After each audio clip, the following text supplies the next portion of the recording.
देखिए, ये बहुत एक पुरानी और लंबी डिमांड थी, क्योंकि बाकरगढ़ गांव जो दिल्ली का बॉर्डर है, वहां से ये गांव गुभाना और माजरी ये केवल 2 किलोमीटर की दूरी पे है। और कुछ समय पहले जब हमने बाड़सा के लिए बस भी चलाई थी, बाड़सा एम्स के लिए, तब भी ये डिमांड आई थी। और कुछ समय पहले जब उपनिया गांव में मेरा जाना हुआ था, वहां जनसभा थी, तो वहां के काफी लोगों ने, काफी जो वहां के स्थानीय लोग थे और जो गुभाना गांव के भी जो लोग थे, बुजुर्ग थे, महिलाएं थी, उनका कहना था कि यहां पर कोई परिवहन व्यवस्था उस प्रकार से नहीं है जिस प्रकार से दिल्ली में है। दिल्ली में जिस प्रकार से माननीय सीएम अरविंद केजरीवाल जी के नेतृत्व में, उनके मार्गदर्शन में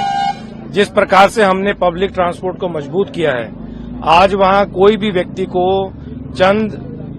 मिनटों से ज्यादा वहां इंतजार नहीं करना पड़ता। बेहतरीन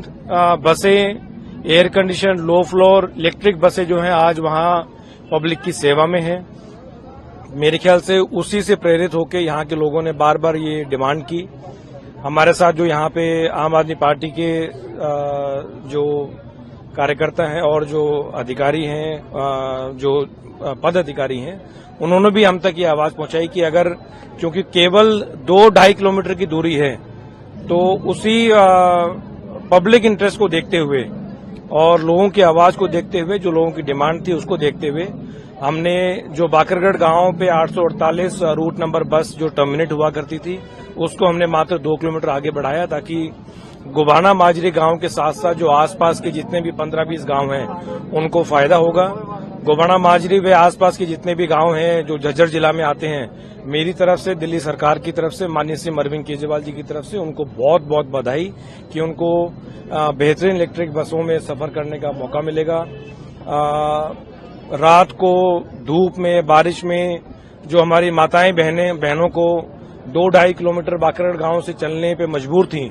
वो अब बिल्कुल आराम से, और स्पेशली महिलाएं, माताएं, बहनें जो हैं, वो बिना किसी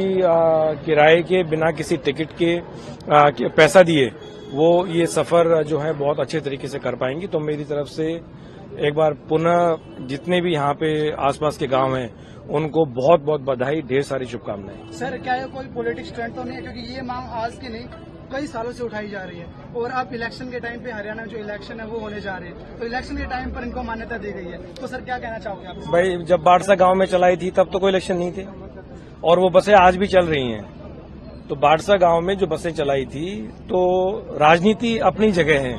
लेकिन अगर पब्लिक की कोई डिमांड है और वो अगर मेरे अधिकार क्षेत्र में है, या दिल्ली सरकार के अधिकार क्षेत्र में है, या सीएम साहब के अधिकार क्षेत्र में है, तो हम 100% करेंगे, और इसके बाकायदा हमने ऑर्डर इश्यू किए हैं। ऐसा नहीं है कि मैं कोई ये बस पकड़ के ले आया, 2 डीटीसी के अफसर साथ में ले आया, ऐसी जो राजनीति हम नहीं करते। बाकायदा हमने ऑर्डर इश्यू किए हैं, डीटीसी द्वारा ये ऑर्डर के तहत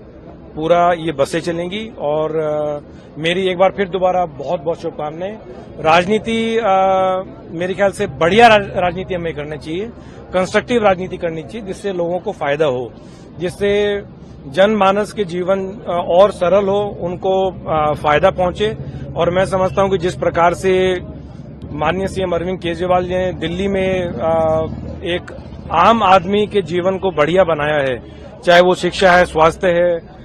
ट्रांसपोर्ट है, पब्लिक ट्रांसपोर्ट है, उसी प्रकार से यहाँ के गांवों को भी सुविधा मिलेगी। बहुत बहुत धन्यवाद।